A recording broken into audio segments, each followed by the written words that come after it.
ये कौन आया कहाँ से और मेरा रूप क्या। संबंध दुखमय कौन है, स्वीकृत करूं परिहार क्या। नमः समय साराय स्वानुभूत्या चकासते,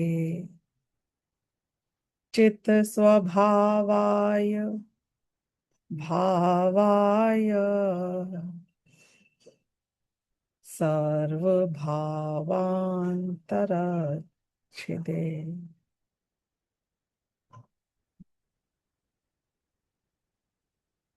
समय सार परमागम की गाथा 181 से 183 की चर्चा कई दिनों से हमारी चल रही है। इसका जो अंतिम अंश है अमृतचंद्राचार्य की टीका का, वो आज हमको पूरा करना है। इसमें मैं सीधे उस उदाहरण से ही अपनी चर्चा की शुरुआत करूंगी। जो विषय चल रहा है वो ये है कि ज्ञान ज्ञान में है और क्रोध क्रोध में है। सबके कारण सब स्वयं है, और क्रोध का कारण ज्ञान नहीं हो सकता है, और ज्ञान का कारण दुनिया का कोई ज्ञेय नहीं हो सकता है। अब ये बात आधार आधेय संबंध के अपेक्षा जो उन्होंने बताई, तो उनने आकाश द्रव्य का उदाहरण दिया। पहले मैं एक बार अर्थ कर देती हूँ, फिर यहां से पढ़ूंगी। अब हम तो ये जानते ही हैं, यानी कि उन शिष्यों से बात चल रही है आचार्य कुंद कुंद की, आचार्य अमृतचंद्र की, यहाँ पर जो 6 द्रव्यों के स्वरूप को बहुत भली भांति जानते हैं। ऐसे शिष्य से जब हमने बात करी तो हमने उससे कहा कि आकाश द्रव्य क्या होता है। तो उसने कहा कि आकाश द्रव्य वो होता है जो सभी द्रव्यों को रहने के लिए, अवगाहना के लिए स्थान देता है। अब बात तो समझ में आ गई कि चलो, जीव द्रव्य को रहने के लिए जगह, पुद्गल को रहने के लिए जगह, धर्म अधर्म काल को रहने के लिए जगह आकाश ने दी है। 5 द्रव्यों को रहने के लिए जगह देने वाला आकाश द्रव्य है कि 6 द्रव्यों को जगह देने वाला आकाश द्रव्य है? छोटा सा कंफ्यूजन है। क्षमा द्रव्य वही अपेक्षा है किसी कोई को भी। यहाँ पर जो है उसके हिसाब से तो सब अपने अपने हिसाब से, किसी ने किसी को जगह नहीं दी। नहीं, वो तो है ही परम सत्य कि सब अपने स्वयं के कारण हैं। लेकिन जब हम आकाश द्रव्य की अपेक्षा बात करते हैं, तो आकाश को रहने की जगह कौन देता है? वो अपने आकाश को अपने कल्पना का कौन कारण है? वो अपने आप ही है, खुद ही है, कोई कोई जगह किसी की जरूरत जरूरत नहीं है उसको। तो आकाश यानी कि पर को भी अवगाहना देने में निमित्त बनता है, और स्व को अवगाहना देने का कारण वो द्रव्य का अस्तित्व ही जब अवगाहना देना है, तो उसे किसी और की क्या आवश्यकता। जो उसे रहने की जगह दे वो खुद ही खुद को देने में सक्षम है। जैसे टॉर्च या सूरज दुनिया को रोशन करता है, पर सूरज या टॉर्च को कौन रोशन करेगा? कि उसको किसी की आवश्यकता क्यों है भाई? जो दुनिया भर को रोशन करता है वो उसी से खुद ही रोशन हो रहा है। तो ज्ञान में भी उन्होंने इस बात को घटाया कि जब आकाश, क्योंकि आधार की बात चल रही थी और आधार की अपेक्षा सभी द्रव्यों में आकाश का ही आधार है सबको रहने के लिए, क्षेत्र की अपेक्षा। तो उनने कहा कि ज्ञान का आधार क्या है? तो ज्ञान सबको जानने के तो काम आता ही आता है। जब खुद ज्ञान को जानना होगा तो किससे जानेगा? कि जो ज्ञान दुनिया को जानता है वो ज्ञान स्व को भी अपने उसी ज्ञान से जान लेगा। अब 2 एस्पेक्ट समझे हमने इसमें। एक तो जो दुनिया को जगह देता है, अवगाहना देता है, वो उसने खुद को अवगाहना दी। जो दुनिया को जानता है उसने खुद को जाना। दूसरा कि आकाश का आधार जब आकाश स्वयं हो सकता है और उसके अलावा कोई नहीं हो सकता है। ये बहुत क्रिटिकल बात है। लोग बोलेंगे कि देखो, अगर किसी को जगह ही नहीं चाहिए होती रहने के लिए, तो तो फिर आकाश द्रव्य होते ही नहीं। समझो 5 द्रव्य होते ही नहीं दुनिया में, एक ही द्रव्य होता आकाश। तो फिर आकाश क्या करता, किसको जगह देता? क्योंकि जगह देना ही उसका अस्तित्व है। तो बोले ऐसे नहीं होता, खुद को भी तो आधार दे रहा है वो। यानी कि ज्ञान ज्ञे के कारण ज्ञान है ऐसा नहीं है। है जब कोई वस्तु ही नहीं होती दुनिया में, तो ये ज्ञान तत्व क्या कर लेता? ऐसा नहीं होता है। ज्ञे के कारण ज्ञान नहीं है, अन्य द्रव्यों के कारण आकाश का अस्तित्व नहीं है। वो बात अलग है कि आकाश सबको भी आधार देता है, मतलब निमित्त बनता है। और स्वयं तो उसके आधार आधेय संबंध में प्रश्न ही खड़ा नहीं होता है कि वो किसके सहारे टिका है। उसका तो काम ही है। तो क्या प्रॉब्लम है? बैंक सारी दुनिया को लोन देता है, बैंक का खर्चा किससे चलता है? अरे उसको उसको क्यों खर्चा चलाने के लिए किसी से लोन लेना पड़ेगा? वो तो दुनिया को लोन देने वाला है। It is full of what it needs to have. So this is what they are trying to say here. ये तर्क न्याय पूर्वक, ये प्योरली लॉजिक यानी न्याय के विषय की बात है। जब किसी को सिद्ध करना है हमें कि ज्ञान ज्ञान के आधार से है, क्योंकि लोगों को ये बात पचती नहीं है कि ज्ञान ज्ञान के आधार से कैसे रह सकता है, कोई तो होगा जो ज्ञान को आधार देगा। तो उनने कहा कि नहीं, ज्ञान ज्ञान के आधार से है, ये बात इससे सिद्ध होती है, जैसे आकाश आकाश के आधार से है। इसी को विशेष समझाते हैं। किसको? वो आधार आधेय संबंध जो उनने बताया था। जब पेज एक नंबर। ये प्रवचन रत्नाकर भाग 6 में 9 नंबर पे है, सेकंड पैराग्राफ, हिंदी का। बेसिकली अमृत चंद्राचार्य की टीका का लास्ट पैराग्राफ है ये, जिस भी पुस्तक से आप पढ़ रहे हैं। इसी को विशेष समझाते हैं। जब एक ही आकाश को अपनी बुद्धि में स्थापित करके, अब ये दूसरी बात भी सुनना, हाँ ये एस्पेक्ट मुझसे मिस हो गया बताने को। क्या? आकाश द्रव्य का अस्तित्व फिजिकली अन्य द्रव्यों से सेपरेट हमको इंद्रियों के द्वारा तो प्राप्त होता ही नहीं है। ज्ञान में भी हम ज्ञान के द्वारा ही उसको सिंगल आउट कर पाते हैं। जैसे कि यही समय सार में अन्य प्रकरण में आया था विषय कि कर्ता कर्माधिकार में, कि जैसे सब्जी में नमक मिला हुआ है,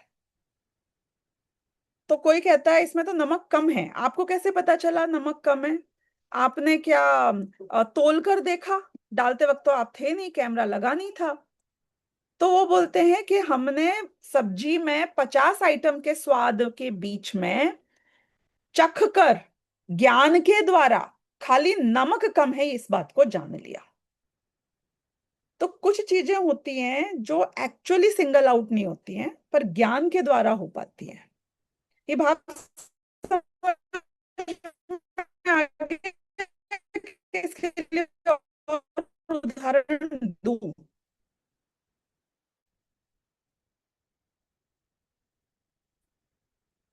आप लोग सब फ्रीज हो चुके हो मेरे लिए।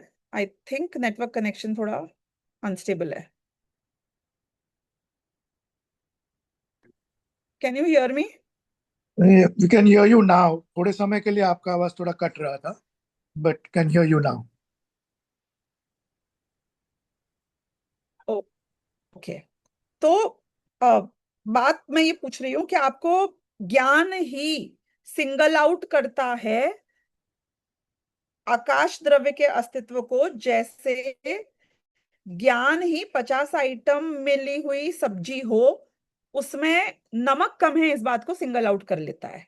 नॉट फिजिकली, नॉट चक्षु इंद्रियों से, लेकिन अपने आप ही स्वाद से ज्ञान आइडेंटिफाई कर लेता है उस चीज को। ये बात आपको ख्याल आ गई क्या? मैं ये पूछ रही हूँ कि इसको और विस्तार करूं।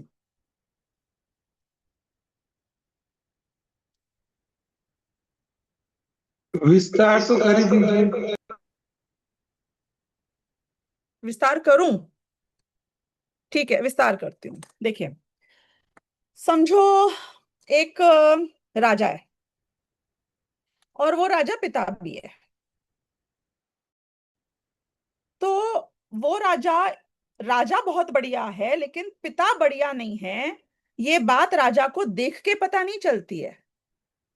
ये ऐसा नहीं है कि दो अलग अलग अस्तित्व रूप से आदमी हो, जिसमें से ये आदमी तो अच्छा नहीं है, ये पिता अच्छा नहीं है, ये राजा अच्छा है, ऐसे कह दिया जाएगा। तो आपने कैसे जाना? हमने ज्ञान से एक ही वस्तु में, बिना फिजिकली उसको सेपरेट किए, उसके एक एस्पेक्ट को सिंगल आउट कर लिया और दूसरे एस्पेक्ट को रहने दिया। ये ये इसलिए बहुत बड़ी चीज है समझने के लिए, क्योंकि जो काम मुझे दिया जा रहा है ना, वो काम वस्तु में नहीं होगा, वो काम ज्ञान में होगा। दूसरा एग्जांपल ख्याल आया है, सोने की मैं बात करूं, गोल्ड की। अगर आपको खान में से सोना मिल गया है, जो अभी समझो 5% प्योरिटी वाला है, क्योंकि और बहुत मल और कीचड़ उसमें लगा हुआ है, तो जब कोई तो आदमी उसको भी खरीदता होगा कि नहीं खरीदता होगा प्योरीफाई करने के लिए, उस रॉ गोल्ड को, जिसमें से, और वो कहते हो कि मैं इसको प्यूरिफाई करूंगा, तो आपको फिजिकली गोल्ड प्योर नहीं मिल रहा है, पर ज्ञान में आपने दाम प्योर गोल्ड के लगा लिए। कैसे लगाए? ज्ञान में सिंगल आउट किया। डायमंड में भी ये होता है। ऐसा आपने कच्चा डायमंड देखा होगा, एकदम काला होता है, कोयला होता है एक्चुअली में देखा जाए तो। उसको ऐसे घिसकर उसके सरफेस को थोड़ा क्लीन करते हैं तो अंदर डायमंड है पता चलता है, वरना उसमें और पत्थर में फर्क ही पता ना चले। तो अब वो पत्थर में क्या शेप का, मैक्सिमम साइज का डायमंड, क्या प्योरिटी का निकलेगा, वो पत्थर में नहीं है अभी उस तरीके से बना हुआ। लेकिन ज्ञान में वो आइडेंटिफिकेशन कर लेता है, जो पारखी जौहरी होता है, और वो उस हिसाब से कच्चे पत्थर को खरीद लेता है। ऐसे ही एक मूर्तिकार की अपेक्षा बात करूं, वो एक चट्टान देखता है, एक पत्थर देखता है, और उसका ज्ञान उसमें मूर्ति देख लेता है। फिर जाके वो नक्काशी करके उसमें से वो मूर्ति को उभार के ला पाता है। तो ये ज्ञान में जो काम होगा, ये हवा में नहीं हो रहा है, ये कल्पना में नहीं हो रहा है। लेकिन ये ज्ञान के लेवल पे जब काम होता है, जब वस्तु आपको सिंगल आउट करके यानी बाइफरकेटेड नहीं मिलेगी, आपको समझना उसके एक पक्ष से उसको अलग करके है। ये बात यहाँ पे कही जा रही है। तो इनने बोला कि जब एक ही आकाश को अपनी बुद्धि में स्थापित करके, यानी कि अभी आकाश द्रव्य को आपने दिमाग में जो समझा है, उसके अस्तित्व को समझा है, उसको अब आप सिंगल आउट करो और आधार आधे भाव का विचार करो। क्योंकि घड़े में जब पानी भरा होता है तो वो सारी दुनिया को दिख रहा है कि पानी का आधार घड़ा है। लेकिन आकाश, ये सारी दुनिया को दिख नहीं रहा है, ये आप अपने ज्ञान के द्वारा जान रहे हो कि आकाश की परिभाषा वो है जो सबको अवगाहना देता है, और उस आकाश द्रव्य की हम एकमात्र बात कर रहे हैं यहां पर। तो उनने कहा कि तब आकाश को शेष अन्य द्रव्यों में आरोपित करने का निरोध ही होने से, यानी कि आकाश को समझना है तो अन्य द्रव्यों की अपेक्षा नहीं समझना है आपको। है जो जो जीव को आधार दे वो आकाश है, ऐसे नहीं समझना है। जो पुद्गल को आधार दे वो आकाश है, ऐसे नहीं समझना है। आप खाली आकाश समझाओ, प्योर आकाश समझाओ हमको। क्योंकि अपेक्षा दूसरे की लगाते हो तो लगता है कि तुम्हारा अस्तित्व किसी और के कारण है। मैंने वर्षा जी से पूछा, वर्षा जी आप कौन?" तो वर्षा जी ने बोला, "आई एम मिसेस पंचोली, मैं मिस्टर पंचोली की वाइफ हूं।" मुझे नहीं चाहिए ऐसा इंट्रोडक्शन। क्यों नहीं चाहिए? नहीं नहीं नहीं, आपका अस्तित्व आपके हस्बैंड से नहीं है, मुझे आपका परिचय दो। तो बोलेंगे मैं ना क्या कोई, मैं ये मिस्टर एक्सीलेंट पर्सनालिटी की बेटी हूं। लेकिन हेलो, वापस आपने ये गड़बड़ कर दी। फिर आपने बोला मैं परमागम ऑनर्स की स्टूडेंट हूं। अरे बाबा, आप अपना अस्तित्व मुझे प्योरली बताओ, किसी के आधार से मत बताओ। तो वो आकाश का अस्तित्व कैसे घटित होएगा? है, बताओ कैसे घटित होएगा, आप जवाब दो। जो अन्य द्रव्यों को, है, 6 द्रव्यों को आधार देता है, वो नहीं सुनना मुझको। किसी की अपेक्षा नहीं आनी चाहिए। ओरिजिनल अस्त क्या है आधार का, आकाश का अस्तित्व, डेफिनेशन, परिचय दो आप। कौन देगा यहाँ पे?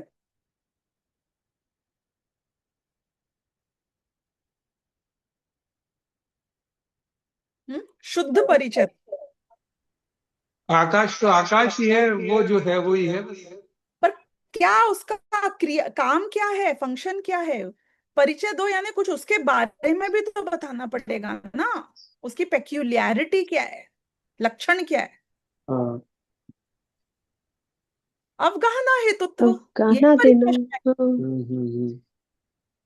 जो अच्छा। अवगाहना देता है, जो अवगाहन रूप है, वो आकाश है। काल द्रव्य की क्या परिभाषा है, प्योर बताओ। 6 द्रव्यों के परिणमन में काल द्रव्य नहीं, बताओ प्योर डेफिनेशन क्या है उसका? परिणमन हेतु। तो परिणमन स्वयं जो है वही तो काल है ना। परिणमन का हेतु बनता है, सिर्फ दूसरों के परिणमन का हेतु थोड़ी बनता है भाई। काल द्रव्य के परिणमन का हेतु भी तो काल खुद है। खुद आकाश के अवगाहन का हेतु भी तो आकाश खुद है। तो अब मुझे ज्ञान को खोजना है, आपको शुद्ध ज्ञान को खोजना है, क्योंकि शुद्ध ज्ञान में एकत्व करना है। शुद्ध आकाश क्या है? जो अवगाहन, अवगाहना देता है किसको? अरे खुद को भी तो देता है ना, आपको दूसरों के घर क्यों जाना है? तो ज्ञान की शुद्ध परिभाषा क्या होगी? जानन क्रिया। जो स्व और पर दोनों को जाने। जानन क्रिया। मुझे पर का नाम नहीं लेना है अभी, हमें पर से एलर्जी है थोड़े समय के ठीक है। लिए। हमने जैसे ये नहीं बोला स्व पर को अवगाहना हेतुत्व, स्व पर को परिणमन हेतुत्व, खाली परिणमन हेतुत्व। हम दूसरे की बात ही नहीं कर रहे हैं अभी। तो जानन, क्योंकि फिर सबको जानेगा ना, सर्वज्ञ स्वभाव है उसका, तो स्व को जानेगा, पर को जानेगा, छोटे को, बड़े को, भूत को, भविष्य को, वो सब सब छोड़ दो साइड में। तो जानने का आधार क्या है? जानना, जानन क्रिया। अवगाहना का आधार क्या है? अवगाहना, अवगाहन देना। इसे कहते हैं शुद्ध। शुद्ध शब्द की परिभाषा समझो। शुद्धोपयोग हमारा लक्ष्य है, मोक्ष जाने से पहले उसी के द्वारा मुक्त होंगे। शुद्ध आत्मा की अनुभूति करनी है शुद्ध जानन क्रिया से। तो उसका आधार, उसकी डेफिनेशन, क्योंकि आपको ज्ञान की शुद्ध रूप अनुभूति करनी है, और शुद्ध ज्ञान की अनुभूति जब वो पर को जान रहा है, तो आपके लक्ष्य में पर आएगा। आपके ज्ञान का आगे पर भी बन गया ना, कि ज्ञान कौन? जो पर को जानता है। तो वो पर ने एंटर कर लिया आपकी परिभाषा में, और पर के एंटर करते ही आपका ज्ञान अशुद्ध हो गया। मुझे प्योर, प्योर मतलब प्योर ज्ञान को पकड़ना है। तो ज्ञान का आधार है जानन क्रिया। यहां पे अब कोई मिलावट नहीं है। कोई बोले मुझे शुद्ध सोना चाहिए, आपने क्या किया कि सोने को बहुत अच्छे डब्बे में रखा और उसको तराजू पे रख दिया। तो मैंने बोला नहीं, मेरे को डब्बे का वजन सोने के भाव भाव तोलकर नहीं पे करना है। आप, मुझे शुद्ध सोने का वजन चाहिए, डब्बे सहित सोने का नहीं चाहिए। ये लोग क्या करते हैं ज्वेलरी में, आपको शायद पता होगा, सपोज कलर स्टोन ज्वेलरी है, डायमंड ज्वेलरी है, तो वो ज्वेलरी में जब वजन करते हैं, तो वो स्टोन का वजन भी गोल्ड के वजन के साथ मिलाकर बोल देते हैं लो अब खरीद लो इतने में। वो हटाते नहीं है, माइनस करते हैं। वो शुद्ध नहीं हुआ ना सोने का वजन। शुद्ध सोने का वजन क्या है? जिसमें कुछ और नहीं है, 100% प्योरिटी हो, और दूसरा कोई और हो नहीं। तो ये यहां पे बात चल रही है। तब आकाश को शेष अन्य द्रव्यों में आरोपित करने का निरोध ही होने से, यानी कि मुझे शुद्ध आकाश समझना है और दिमाग से समझा जा सकता है। ये काम फिजिकल नहीं होएगा शुद्धता का, ये दिमाग से होएगा। आपको उस जीव द्रव्य में, उस जानन क्रिया में सिर्फ जानन क्रिया को पकड़ना है जिसमें स्व और पर दोनों, क्या बोल रहे हैं, प्रतिबिंबित हो रहा है। पर के प्रतिबिंब के बिना ज्ञान कभी मिलेगा नहीं, लेकिन तुमको सिर्फ शुद्ध ज्ञान को पकड़ना है, पर के प्रतिबिंब को बाहर कर देना है, उसको यहाँ पे अकाउंट नहीं करना है। कोई प्रश्न हो तो इतने में पूछ लो, ठीक है जैसे जैसे आए पूछ लेना है, क्योंकि ये विषय में भाग के और फिर बाद में प्रश्नों को करके फायदा नहीं होगा, साथ साथ करते हैं। तो ये बोल रहे हैं अन्य द्रव्यों में आरोपित करने का तो निरोध है, यानी कि यू आर नॉट अलाउड, उनको हटा दो अभी दिमाग से। अर्थात अन्य द्रव्यों में स्थापित करना अशक्य ही होने से आप ये भी नहीं कह सकते हो कि आकाश का आकाश होने का कारण दूसरे द्रव्य हैं। Even that is not possible. बुद्धि में भिन्न आधार की अपेक्षा प्रभावित नहीं होती। अब हमने जब पूरा ही रूल आउट कर दिया है अन्य द्रव्य के अस्तित्व को, तो फिर आकाश किसके आधार से है? इसका दादा ने, मैंने आपको जो लेक्चर भेजा था ना, उसका बहुत इंटरेस्टिंग उदाहरण दिया, जो एक कोई न्यायाचार्य के साथ हुआ कि उसको पत्नी ने बोला कि जाओ बाजार जाके घी ले आओ। तो उसने कटोरा लिया, घी खरीदने चला गया। अब जब वो गया तो उसने जैसे ही घी खरीदा तो वो पात्र था और उसमें घी था। अब न्यायिक था ना, तो उसका दिमाग कंफ्यूजन में पड़ गया। इट वॉज अ प्योर क्या बोलते इंटेलेक्चुअल डिबेट दैट ही है के घृताधारम बर्तनम के बर्तनाधारम घृतम, कि घृत के आधार से बर्तन है या बर्तन के आधार से घृत है, बताओ। दोनों बातें बैठती हैं। कैसे? कि बर्तन के आधार से घी है, क्यों? क्योंकि वरना घी तो गिर जाएगा। लेकिन घी के आधार से बर्तन है, मैं बर्तन की जरूरत ही क्या है? बर्तन बिकी क्यों रहा है घी के साथ, घी के भाव में? क्योंकि घी की वजह से बर्तन का अस्तित्व है, वरना उस बर्तन की आपको आवश्यकता ही नहीं थी। उसका अस्तित्व उसके कारण है। तो घृताधारम बर्तनम के बर्तनाधारम घृतम, वो इतना कंफ्यूज हो गया तो उसने सोचा कि मैं इसको उल्टा करके देखता हूं तो मुझे पता चल जाएगा, और उल्टा किया और सारा घी बह गया। अब आप सोचो कि कौन किसके आधार से है। वास्तव में तो दोनों एक दूसरे के आधार से हैं, अगर व्यवहार से बात की जाए तो, और निश्चय से बात की जाए तो दोनों स्वयं के आधार से हैं। तो यहां पर भी निमित्त की अपेक्षा बात की जाए तो परस्पर किसका है? सबका निमित्त नैमित्तिक संबंध है, छहों द्रव्यों का। और अगर आप उपादान की अपेक्षा बात करो तो किसी का किसी के कारण कोई अस्तित्व नहीं है। कोई आकाश आपको क्या लगता है बाकी द्रव्यों को अवगाहना देने के लिए उसका एग्जिस्टेंस हुआ? काल द्रव्य का एग्जिस्टेंस बाकी के लोगों के लिए हुआ, उसका निर्माण क्यों हुआ? कि निर्माण तो होता ही नहीं, अनादिकाल से होता है। तो दूसरों के लिए ही है कि खुद के लिए भी उसका कुछ है?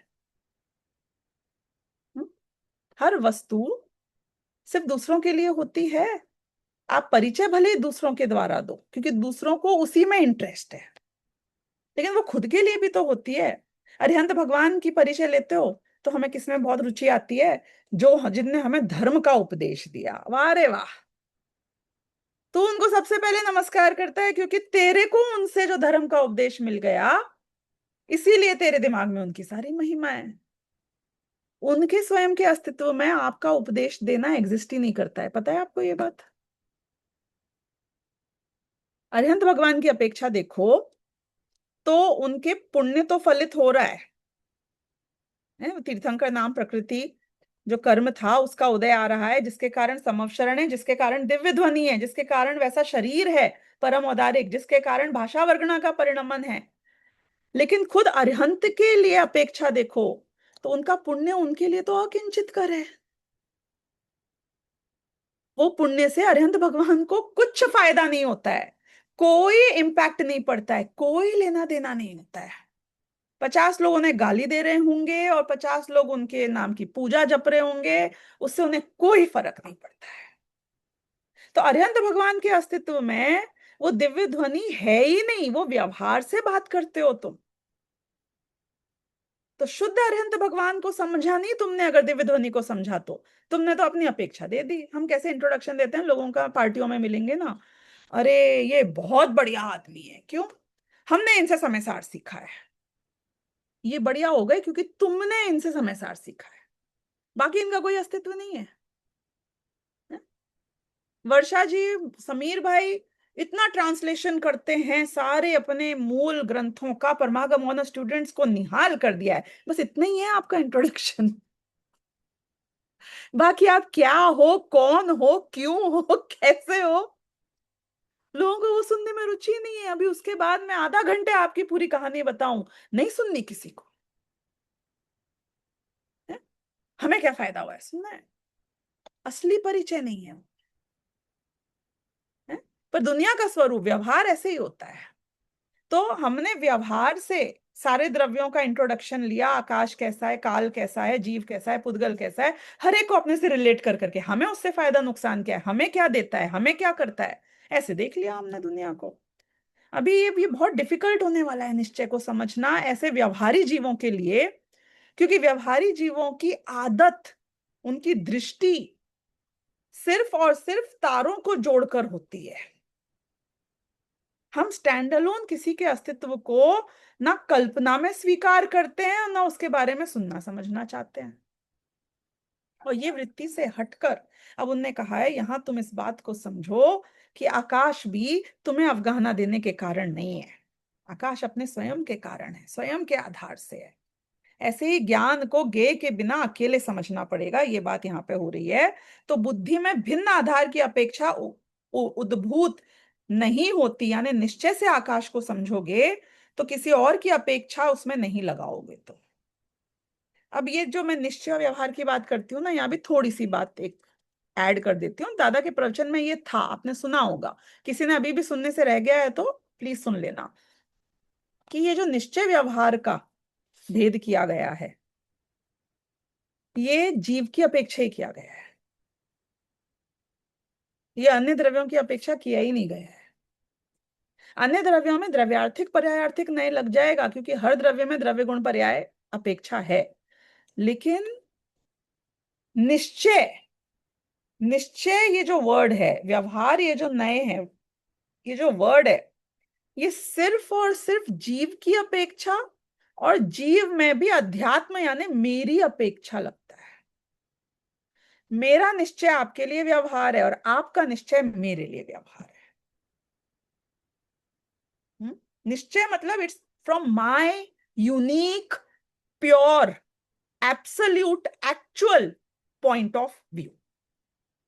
तो क्योंकि आप उस वोकैबुलरी से काफी परिचित हैं, इसलिए मैंने आकाश में ये निश्चय वर्ड यूज किया है, लेकिन एक्चुअली में आकाश में निश्चय वर्ड नहीं लगता है। तो this is my disclaimer for that. तो प्योर प्ले आकाश की बात हो रही है कि आपकी बुद्धि में भिन्न आधार की अपेक्षा उद्भूत नहीं होती, और उसके प्रभावित नहीं होने से, यानी कि कोई भिन्न अपेक्षा जब नहीं आती है तो फिर आकाश कौन? एक आकाश ही एक आकाश में ही प्रतिष्ठित है, वो जो स्वयं के आधार से ही है, अवगाहना दे रहा है। ज्ञान कौन? ज्योति कौन? जो खुद जल रही है, जो खुद को रोशन कर रही है, वही इनफ है। तो यह भली भांति समझ लिया जाता है, और इसलिए ऐसा समझ लेने वाले के पर आधार आध्यत्व भासित नहीं होता। ये काम ज्ञान में हो सकता है, ये फिजिकल कभी नहीं होएगा। It will always be in your mind, नोशनली होएगा। इस प्रकार जब एक ही ज्ञान को अपनी बुद्धि में स्थापित करके, अब ये यहाँ गजब हो गया, वहां आकाश तो अलग था, आकाश का अधेर अधे बना उसमें था, ज्ञान मेरा था, आकाश को जानने वाला मैं था। वहां दो पार्टी ज्ञान था, सॉरी, दो पार्टी आकाश था, एक पार्टी ज्ञान था। क्योंकि आकाश खुद को जानता नहीं है। अब जब ज्ञान की बात आएगी ना, तो तीनों पार्टी ज्ञान है, राइट? तीनों पार्टी ज्ञान है। अब इस प्रकार जब एक ही ज्ञान को अपनी बुद्धि में स्थापित करके, बुद्धि मेरी यानी वो भी ज्ञान रूप है, और जिस ज्ञान को मैं जान रही हूं वो मैं ही हूं, वही ज्ञान है जिसके द्वारा मैं जान रही हूं, और उसका आधार आधेय भाव का विचार किया जाए कि ये ज्ञान किसके भरोसे हो रहा है भाई, कैसे जान रहा है ज्ञान। तो ज्ञान को शेष अन्य द्रव्यों में आरोपित करने का निरोध ही होने से, you can't use anybody else to know yourself. अब यहां पे आपको हाथ पे रखे हुए आंवले की तरह वस्तु स्थिति क्लियर हो जानी चाहिए। शुभ भाव के द्वारा ज्ञान को कैसे जानोगे? ज्ञान की प्योरिटी खंडित हो गई। शुभ भाव ज्ञान नहीं है, है? विकल्प मन की क्रिया जिसकी हमने परसों बात करी थी बहुत सारी, वो मन की क्रिया में जो चंचलता हो रही है, वो चंचलता ज्ञान नहीं है, वो प्योर कॉन्शियसनेस नहीं है, वो एक थर्ड एलिमेंट आ गया, कुछ और है वो। और जहां कोई और आ जाता है, बस वहां पे इम्प्योरिटी हो जाती है। तो तुम्हें सिर्फ ज्ञान को पकड़ना है और किसी को नहीं पकड़ना है, ये बात यहां कर रहे हैं। तो वो कहते हैं एक ही ज्ञान को अपनी बुद्धि में स्थापित करके, ये बुद्धि कौन सी है? ये बुद्धि कौन सी है? ये बुद्धि में पूरा द्रव्य की पर्याय आ गई, श्रद्धा गुण की पर्याय आ गई, ज्ञान गुण की पर्याय आ गई है, दर्शन गुण की पर्याय आ गई, सब आ गया इसमें, चारित्र गुण की पर्याय भी आ गई। अपनी बुद्धि में स्थापित करके, खाली ज्ञान में स्थापित करके नहीं बोला, वो सिर्फ ज्ञान की पर्याय होती। जब बुद्धि कहा तो सारे गुणों की पर्याय आ गई, यानी अनुभूति के लिए ये बात की जा रही है। और उसमें क्या उनने ज्ञान को स्थापित किया, उसको ज्ञेय रूप से जब जाना, तो उस वो किसके आधार से है? कि और कोई आधार आप नहीं गिनोगे तो ज्ञान, ज्ञान के आधार से। जानना किसकी वजह से? जानने की वजह से है।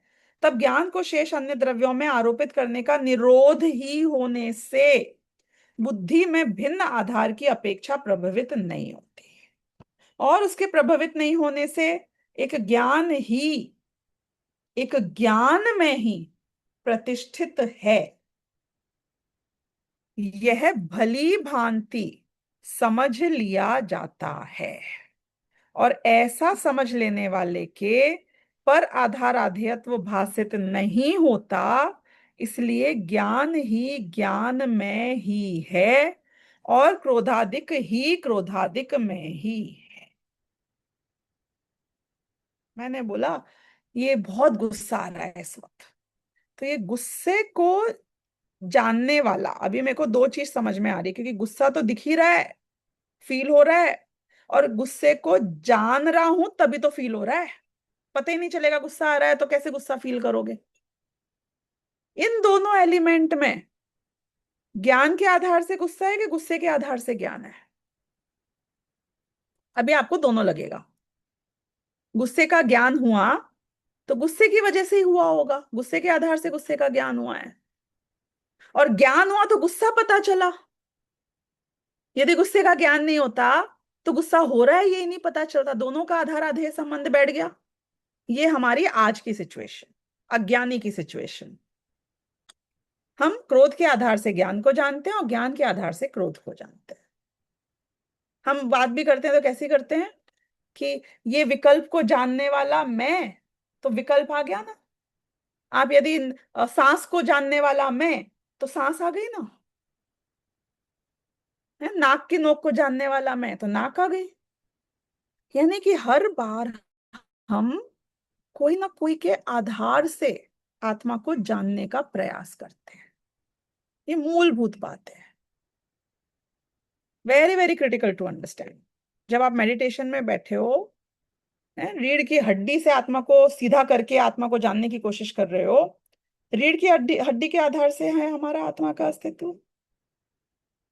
तो हम बोलते हैं कि आप ना एक बहुत बढ़िया ध्यान का वीडियो बना दो, हम उसको प्ले करेंगे और फिर आंखें बंद करके बैठेंगे आत्मा का ध्यान करने के लिए। आप शब्दों के आधार से आत्मा का ध्यान करोगे? ज्ञान का ध्यान करोगे? हो ही नहीं सकता है कि हमें इनिशियल स्टेज में निमित्त तो बनेगा। तो तू ना जिंदगी भर इनिशियल स्टेज से आगे निकलेगा ही, क्योंकि हम नहीं समझते हैं ये बाधा है, ये ही आगे बढ़ने में अड़चन है। तुम शब्दों को ध्यान से सुन रहे हो तो तुम शब्दों को छोड़कर प्योर ज्ञान को जानने कैसे जा पाओगे? हो ही नहीं सकता है। किसी निमित्त के आधार से, किसी ज्ञेय के आधार से ज्ञान को जानोगे तो तुमने अशुद्ध ज्ञान को जाना है। शुद्ध ज्ञान को जानने का एक ही तरीका है, ज्ञान के आधार से ज्ञान को जानो। अब ये कैसे होगा? ऐसे ही होगा कि when you are conscious, self conscious, conscious about the consciousness all the time, उसका एहसास जब बलवती होता रहेगा तो ही प्योर जानन क्रिया के थ्रू ज्ञान का जानना हो सकता है। तो ये जब ज्ञान ज्ञान में हो गया तो फिर क्रोध जो था उसका क्या करें? कि तुम्हें उसका कुछ करना नहीं है, यही तो समझा रहे हैं। 144 गाथाओं में यही समझाया। तुम्हें उसे जानने की भी बाध्यता नहीं है। बोलो, अब तो क्रोध करते तो हो ही नहीं। अब सुनो कितनी बढ़िया बात है। तुम में क्रोध हुआ, लोभ हुआ, मान हुआ, वो तुम करते तो हो ही नहीं, लेकिन जानना तो पड़ेगा ना, ज्ञान स्वभाव है तो उसको जानने की भी बाध्यता तेरी नहीं है। अब बोल, तो मेरे मेरे में कषाय होती रहे और मैं उसे जानू भी नहीं? बिल्कुल, जिस पल तू उन्हें नहीं जानेगा कषाय नष्ट हो गए। वो ज्योति ऑक्सीजन के भरोसे जलती है,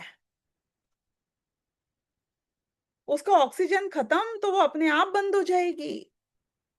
ये कषाय को उपयोग का ऑक्सीजन लगता है जिंदा रहने के लिए।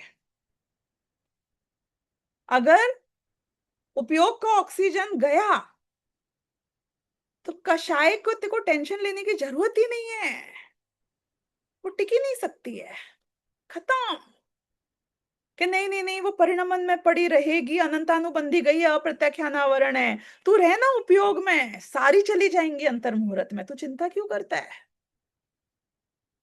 तो ये पहले समझना पड़ेगा और स्वीकार करना पड़ेगा कि everything else is not your concern. ज्ञान को छोड़ के, जानन क्रिया को छोड़ के, शुद्ध ज्ञान को छोड़ के कोई भी आपका कंसर्न नहीं है। ये बात यहां सिद्ध की गई है। इस प्रकार ज्ञान का और क्रोधादिक तथा कर्म नो कर्म का भेद विज्ञान भली भांति सिद्ध हुआ। आचार्य सेटिस्फाइड है उन्हें लगा के टीका में भी he is done a good job at explaining, कि मैंने जितना तर्क और शब्दों में समझाया जा सकता था और लगा सकता था उसमें आपको वस्तु स्वरूप समझा दिया है। अब इतने में जो समझ जाए तो तुम्हारा कल्याण होगा, और नहीं समझे तो इसी में ही डूबते रहो। मैक्सिमम इतना ही बोला जा सकता है, भली भांति। सेल्फ प्रोक्लेम्ड ही सेइंग साधु सिद्धम भेद विज्ञानम। बहुत बढ़िया भेद विज्ञान समझा दिया आपने। अब आपको कोई प्रश्न है तो आप पूछ लो। आचार्य अमृतचंद्र तो नहीं है, जितना हमारी बुद्धि से समझ में आएगा हम कोशिश कर सकते हैं। अगर कोई प्रश्न नहीं है तो मैं भावार्थ पढ़ लेती हूँ जब तक, और प्रश्न है तो पहले प्रश्न ले लूंगी। तो भावार्थ पढ़ती हूँ, ठीक है? ये जयचंद जी छावड़ा का भावार्थ है। I have one clarification. हाँ, तो पूछ आपने लीजिए। आपने जब कहा ना कि ज्ञान तीन एस्पेक्ट से, वो may be my connection was bad कि कुछ है तो वो क्लियर नहीं हो पाया। जब हमने आकाश द्रव्य की बात करी तो उनने कहा कि हमारी बुद्धि में आकाश को स्थापित करना, जी सिर्फ ज्ञान में। जी तो वहां ज्ञान तो मैं था, जी एक एक पार्टी जो जान रहा है आकाश को, जी और एक आकाश है द्रव्य, और वो किसके भरोसे है? कि खुद के ही आधार से। तो जी, वो दोनों आकाश में ही सम्मिलित हो गए, आधार भी और आधेय भी, दोनों ही आकाश हो गया। आकाश में। जी, बुद्धि मेरी थी। जी। अब जब मैंने सिद्धांत पे घटाया, हम्म, तो आकाश की जगह मैंने किसको ले लिया? अपने ज्ञान ज्ञान स्वभावी को। भगवान आत्मा को ले लिया। हम्म, और मेरी जो जानन क्रिया हो रही है हम्म, वो है आधार। हम्म, जानन क्रिया में आधेय कौन है? जो भगवान आत्मा का निर्णय करोगे आप, प्राप्त हम्म, होगा, उपलब्ध होगा, हम्म, वो भगवान आत्मा हो गया आधेय। वो जानन क्रिया के आधार से पकड़ा जाएगा। और बुद्धि में जब ये बात समझी जा रही है, वो समझ कौन रहा है? मैं कर ज्ञान। है बुद्धि, वो ज्ञान मैं ही हूं। ये हो गई हम्म, थर्ड पार्टी। तो तो आकाश के केस में आधार आधे संबंध तो आकाश में था, पर उसे जानने वाली बुद्धि मेरी थी। हम्म, तो वो भेद था। हम्म, यहाँ पे तीनों में अभेद है। जिसका आधार आधेय है वो ज्ञान, और जो मैं जानने वाला हूं जिसको बुद्धि में उसको लूंगा वो ज्ञान, मतलब वो पर्याय रूप ज्ञान। हम्म, समय की ज्ञान पर्याय वो बुद्धि, वो भी मैं हूं, वही जान रही है उस ज्ञान को उस जानन क्रिया के द्वारा। राइट। तो कर्ता कर कर्म करण ये तीनों मेरे में आ गए। गए। ये अधिकरण भी मुझ में आ गया। एक्चुअली तो षटकारक का पूरा बोलो। मुझ में आ गया। Right. So that was the point I was trying. Clear, clear. I mean, I missed something because my net was not Yeah, no problem. Maybe I think it was bad for others because I was getting a notification. No problem. Okay. इससे पहले वाले page पे ये लिखा है, आचार्य यहाँ ज्ञान व अज्ञान की भिन्नता दर्शाते हुए कहते हैं कि भाई ज्ञान व अज्ञान में आधे आधे संबंध भी नहीं है। इसको थोड़ा सा क्लियर करिए। ज्ञान और अज्ञान तो एक ही चीज है। ज्ञान और अज्ञान एक कैसे हो सकते हैं? सत्य और ज्ञान असत्य एक का कैसे हो ज्ञान सकता है? ज्ञान का नहीं होना अज्ञान। राइट। तो ज्ञान का निषेध हो गया ना अज्ञान में।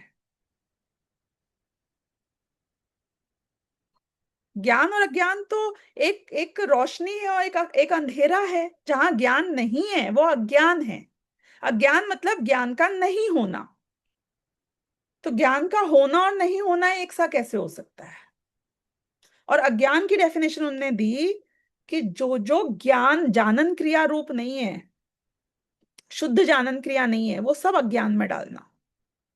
यहाँ पे वो नहीं लेना है जो एक गुण में और एक पर्याय में दूसरे गुण का रूप है, एक पर्याय में दूसरी पर्याय का रूप है, वो नहीं लेना है यहाँ। क्रोध में भी चैतन्य है और चैतन्य में भी क्रोध है, वो नहीं लेना है यहाँ।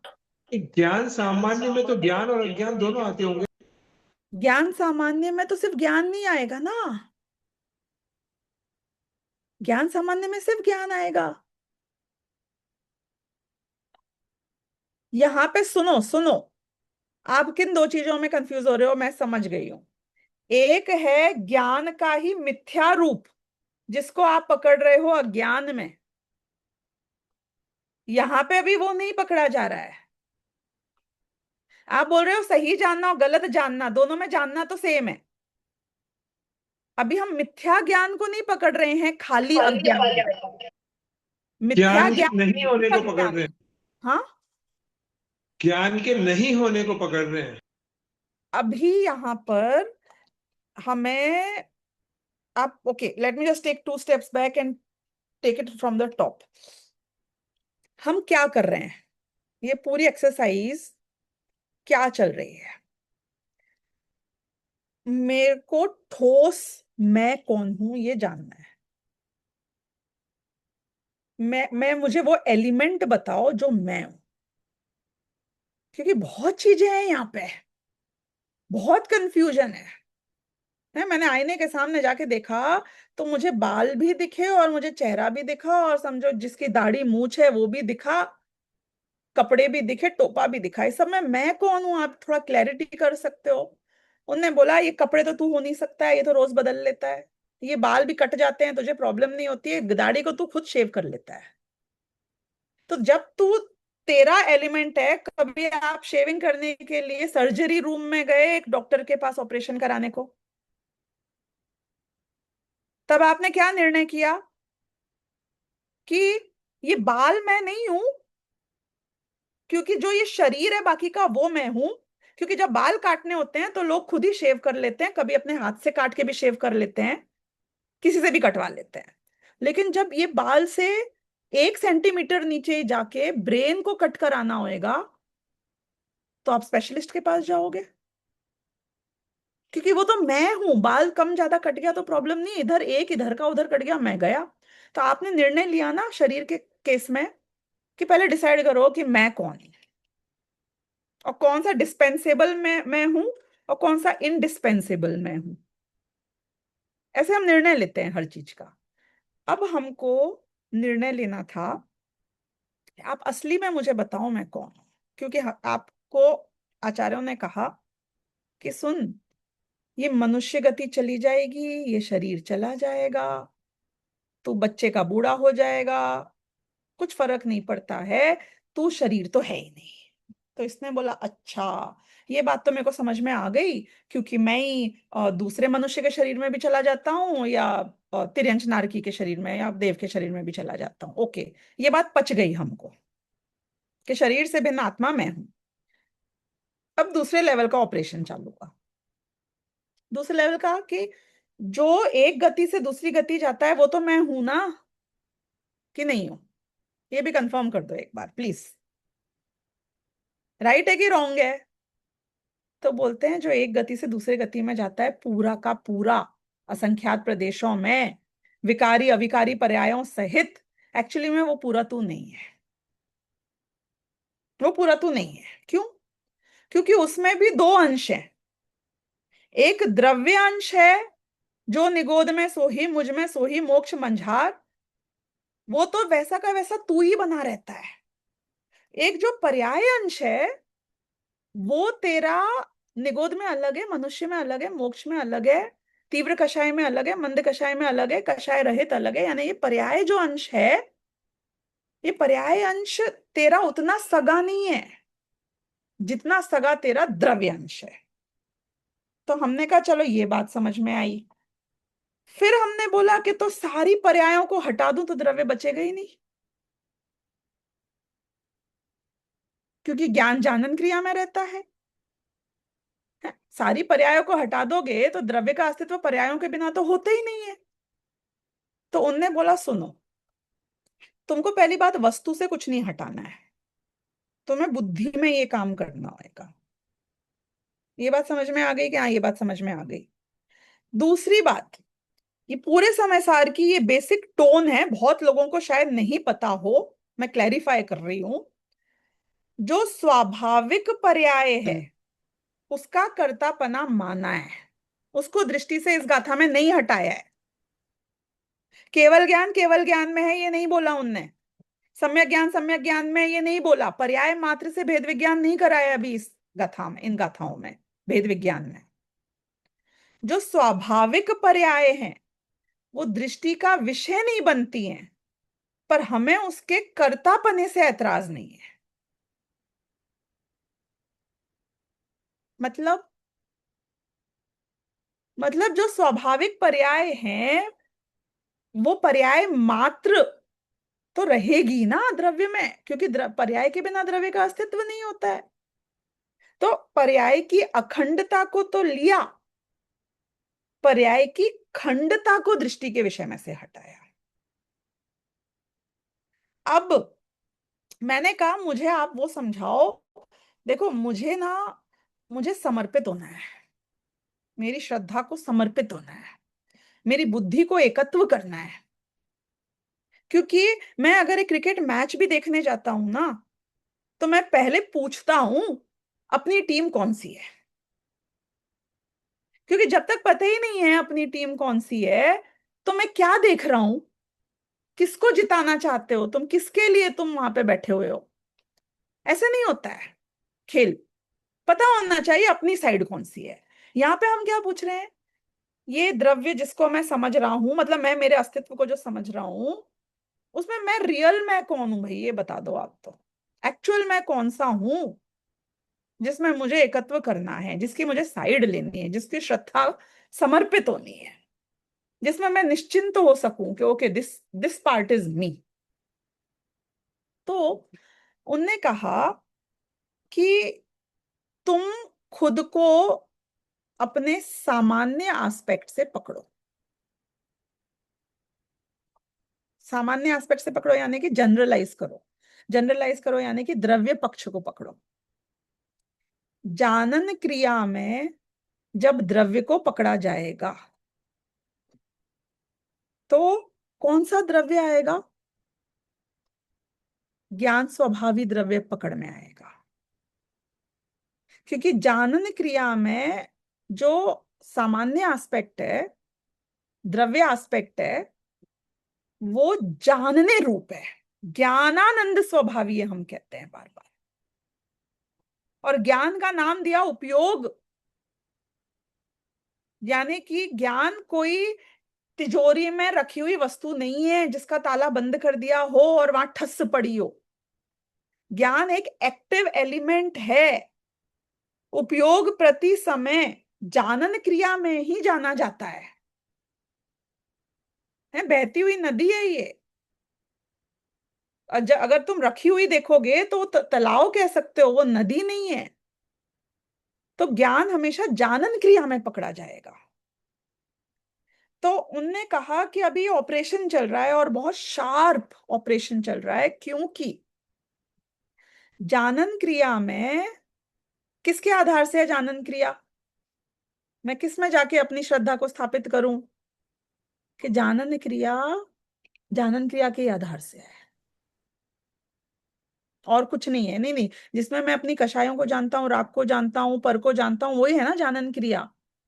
कि नहीं, गड़बड़ हो जाएगी, ऐसे नहीं समझो जानन क्रिया को। ऐसे तो तुम अनादिकाल से समझते आ रहे हो, इसलिए तुमको मिक्स स्वाद आता है। तुम मिरर को देखते हो और बोलते हो वो ही ना जिसमें वो ब्लू ब्लू कलर दिख रहा है। ऐसे नहीं देखना है हमको मिरर को।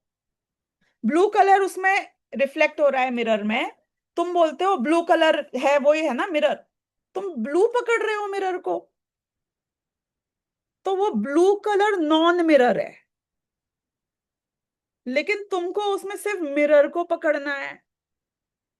तो राग अज्ञान है। हम्म? क्यों?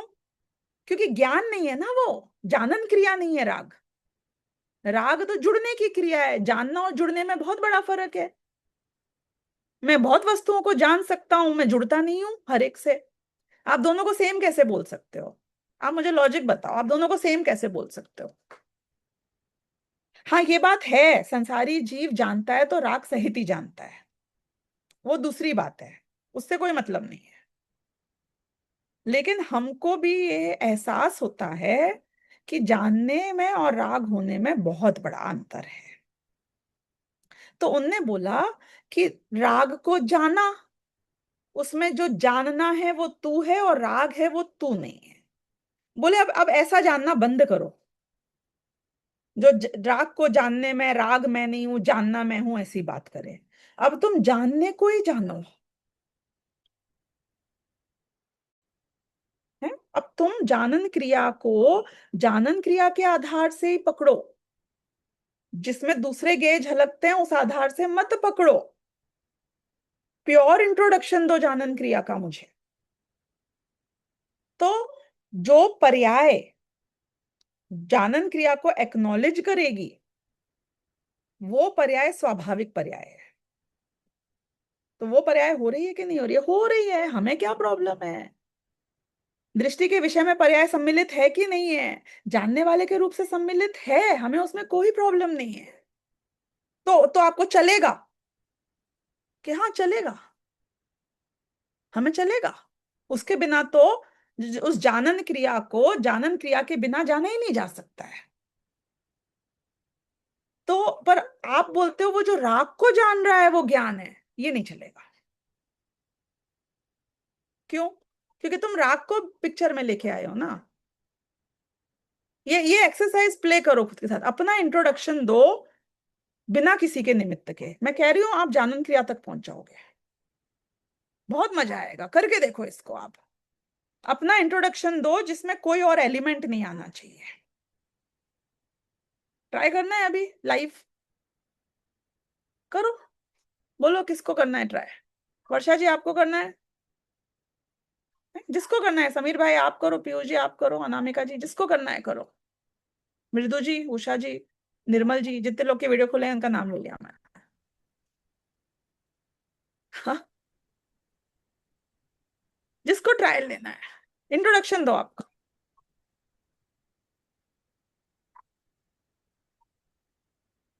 कुछ भी not possible. Not possible.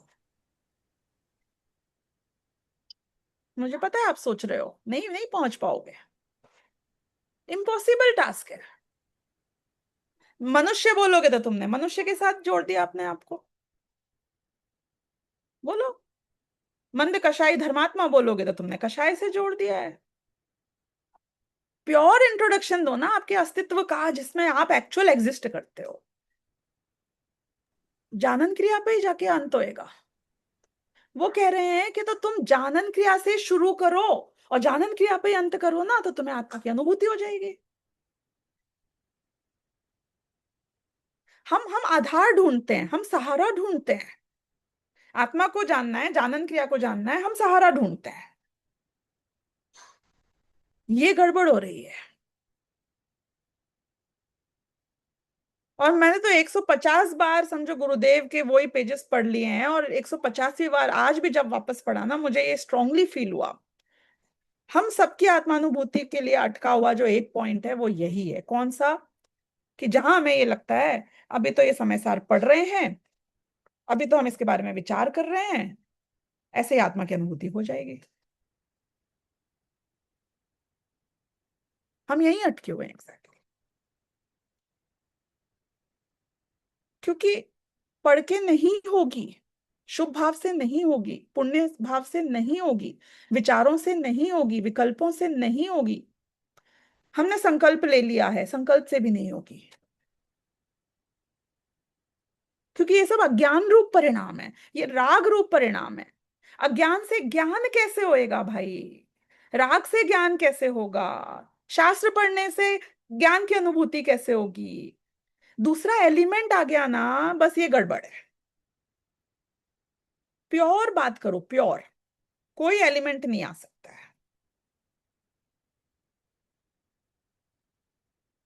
Very difficult. अब देखना, मैं आपसे बोलूं एक काम करो, मुझे ना 1 लीटर पानी दो, दे सकते हो आप में से कोई? प्योर पानी चाहिए मुझे, और कुछ नहीं होना चाहिए। तभी मैं आपको हरा रही हूं, अगेन चैलेंज। 1 लीटर पानी दे सकता है कोई मुझे यहाँ पे? मैंने बहुत बड़ी चीज तो नहीं मांग लिया आपसे।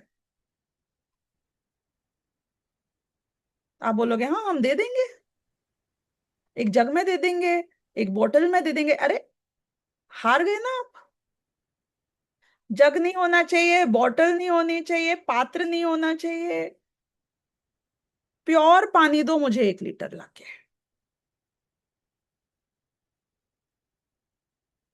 मेरे पास जवाब है इसका, मैं दे सकती हूँ। कोई है यहाँ पे मुझे चैलेंज करने वाला? नहीं तो मैं आ जाती हूँ। हम्म? क्या आपका सारे उत्तर आपकी मुस्कुराहट में ही छुपे हुए हैं? अभी मैं दूं पानी 1 लीटर? मैं कह रही हूं, मैं आपको शुद्ध 1 लीटर पानी ज्ञान में दे सकती हूँ, आपकी बुद्धि में दे सकती हूँ। फिजिकल नहीं मिलेगा, पर बुद्धि में मिलेगा ना। मिल सकता है कि नहीं? आप 1 लीटर पानी को 1 लीटर पानी देखो, और कुछ मत देखो उसके पात्र को, कुछ मत जानो, कुछ मत मिक्सअप करो। ये काम बुद्धि में होगा, ये फिजिकल नहीं होएगा। तो बुद्धि में फिजिकल वस्तु नहीं मिलेगी ऐसी, पर बुद्धि में मिल जाएगी। बुद्धि में जानन क्रिया को प्योर पकड़ना है, ज्ञान से प्योर जानन क्रिया को पकड़ना है। ऐसा मिरर कभी नहीं मिलेगा जिसमें कोई इमेज नहीं हो, पर मैं उस बुद्धि से उस मिरर को पकड़ लेता हूं। मैं वो क्या, अल्ट्रा एचडी टीवी की क्लैरिटी को बिना सीन्स के, बिना वो दिखती नहीं है, लेकिन फिर भी मैं सामान्य को विशेष के बीच में पकड़ लेता हूं और खरीद लेता हूं सबसे बढ़िया टीवी जिसका बेस्ट रेजोल्यूशन है। और मैंने उसमें से जो दिखा स्क्रीन पे, उसमें से कुछ नहीं खरीदा। ये किसने भेद किया टीवी की स्क्रीन पे? बुद्धि से हो सकता है, ज्ञान से। विशेष के बिना सामान्य वस्तु मिलती नहीं है, लेकिन बुद्धि विशेष से भिन्न सामान्य का अनुभव कर सकती है। तो जानन क्रिया में आत्मा नहीं मिलेगा जिसमें क्रोध नहीं है, कषाय नहीं है, संसारी नहीं है, दुखी नहीं है, शरीर सहित नहीं है। ऐसा आत्मा मुझे नहीं मिलेगा। मेरा आत्मा भी सबके साथ है। ये बाल भी है, सब है, दाढ़ी मूछ भी है, चश्मा भी है, सब है। लेकिन ज्ञान से, बुद्धि से, इन सब से भिन्न, राग से भी भिन्न शुद्ध आत्मा, ये मेरे ज्ञान का विषय बनना चाहिए। क्यों बनाना है? मजे क्या आ रहे हैं? अरे इसलिए बनाना है कि बस उतना शुद्ध पार्टी मैं हूं, ये मेरा अस्तित्व है, उसमें समर्पित होना है, उसमें एकत्व करना है। और वो शुद्ध पार्ट है ना, वो इनविंसिबल है। इनविंसिबल किसे कहते हैं? अजेय,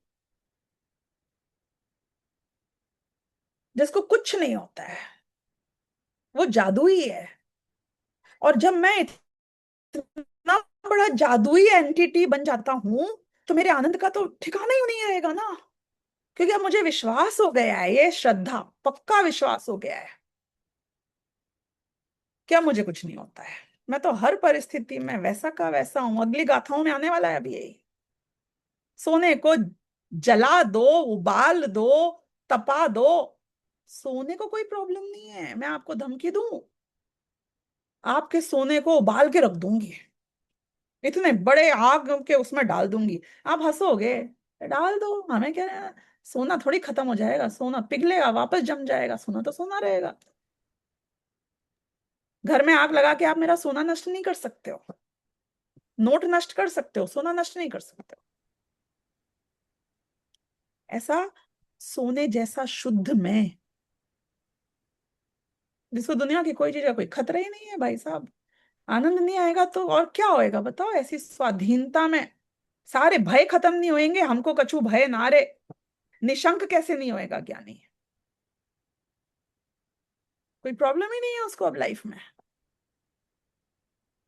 तो हमें उस जानन क्रिया के द्वारा ज्ञान सामान्य रूप तत्व में अपनी बुद्धि से, यानी ज्ञान दर्शन चारित्र सारी एक साथ 100% समर्पण के साथ एकत्व करना है। और उसको एकत्व करने रूप जो पर्याय हो रही है, उससे हमें कोई परहेज नहीं है। वो मैं स्वयं ही हो रहा हूं उस रूप से। लेकिन मुझे विकारी पर्याय से परहेज है। क्यों? क्योंकि वो मैं नहीं हूं, वो मेरा परिणमन नहीं है। उसका जानना मैं हूं, पर वो मैं नहीं। इसलिए ज्ञानी राग का कर्ता नहीं है, लेकिन ज्ञानी ज्ञान का कर्ता है। कर्ता कर्म अधिकार का निष्कर्ष है ये। ज्ञानी ज्ञान का कर्ता है। अगर तुम ज्ञान के भी कर्ता नहीं हो तो तुम जड़ हो जाओगे भाई। ज्ञान का तो कर्ता है ना। कहाँ मना किया हमने? वस्तु का स्वरूप है। जानन क्रिया के बिना ज्ञान का अस्तित्व नहीं है। तो अब अगर आपने कहा कि ज्ञान का मिथ्या रूप परिणमन हुआ है, ज्ञान ने गलत चीज को जाना, भ्रम रूप जाना, वो भ्रम भी मैं नहीं हूं। क्योंकि उसमें तुमने विशेष ज्ञान को पकड़ा है और हम ज्ञान सामान्य को पकड़ रहे हैं। तो वो वाला अज्ञान मिथ्यात्व वाला भी सम्मिलित हुआ। और यहां किसको कह रहे हैं? वो कह रहे हैं कि मिथ्यात्व हो, राग हो, क्रोध हो, कषाय हो, गेय हो, कोई हो दुनिया में, ये सबको मैंने एक अज्ञान नाम इसलिए दे दिया क्योंकि सब मिलकर ज्ञान नहीं है। वो ज्ञान नहीं है जो मैं हूं। अब मैंने आपको गिनाया, कपड़े गिनाए, दाढ़ी मूछ गिनाई, चश्मा गिनाया, बाल गिनाए। कोई बोले आईब्रोज, अरे भाई तुम गिन लो, वो भी गिन लो। मतलब जितने गिनाए वो गिन लो, जो नहीं गिनाए, तुम्हें भाव समझ में आ गया ना? अब तुम गिन लो। हमने कहा बस मेरे अलावा सब कुछ, तो सब कुछ आ गया। जानन क्रिया के अलावा, सामान्य के अलावा सारे विशेष आ गए, जिस रूप में भी जो होते आएंगे। क्योंकि जिसको पकड़ना है हम ये बता रहे हैं, जिसको नहीं पकड़ना है वो तो बस उसी में आ गया, पर पुरुष में सारे पुरुष आ गए। स्व पुरुष को तुमको जानना है, पर पुरुष तुम बोलोगे मेरे को तो इतने आदमी पता ही नहीं है दुनिया के, मुझे कैसे पता चलेगा कौन कौन पर पुरुष है? बोलो, पर पुरुष को जानने के लिए दुनिया के सारे आदमियों को जानना जरूरी है?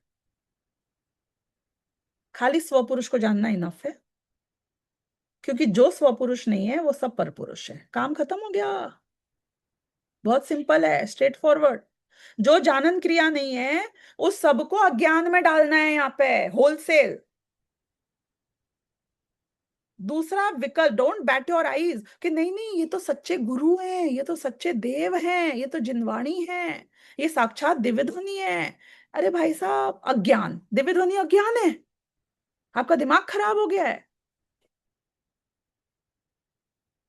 जो मैं जानन क्रिया रूप ज्ञान नहीं है, वो दिव्य ध्वनि भी अज्ञान है। क्यों?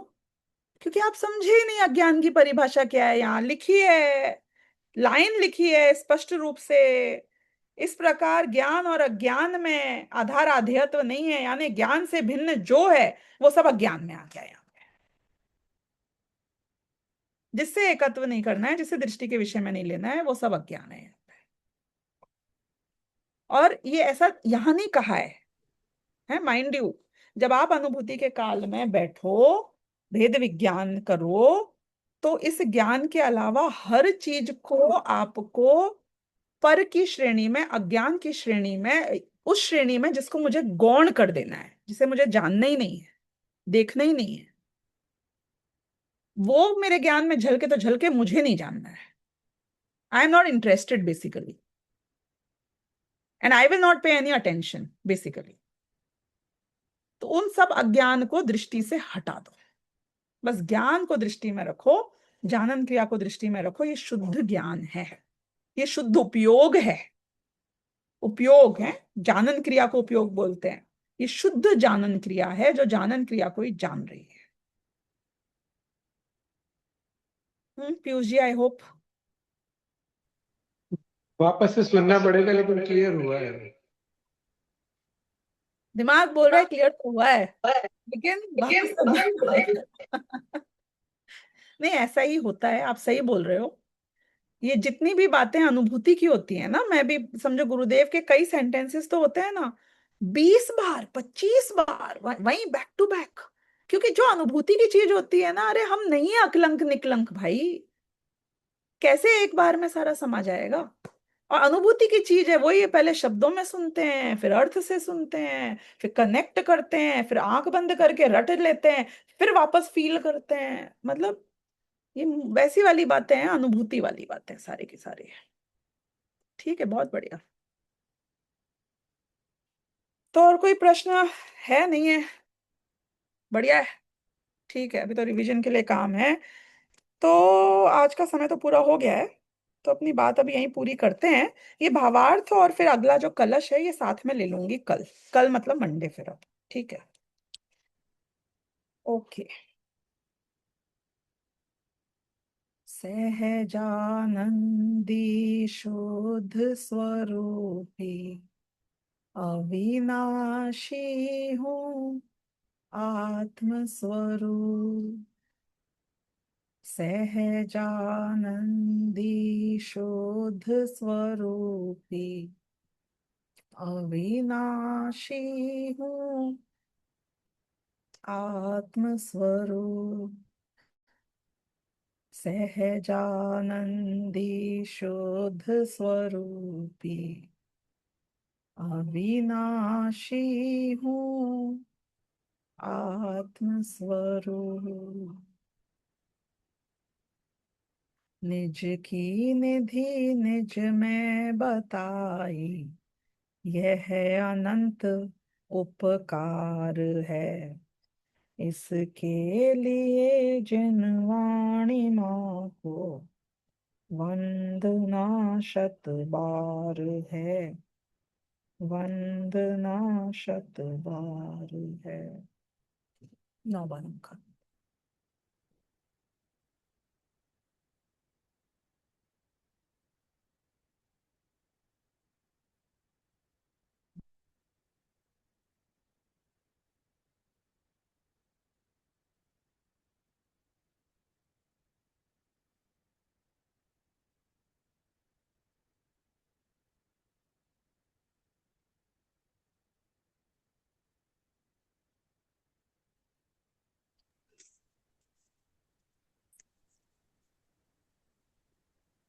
जय जय जिनेन्द्र। जिनेन्द्र।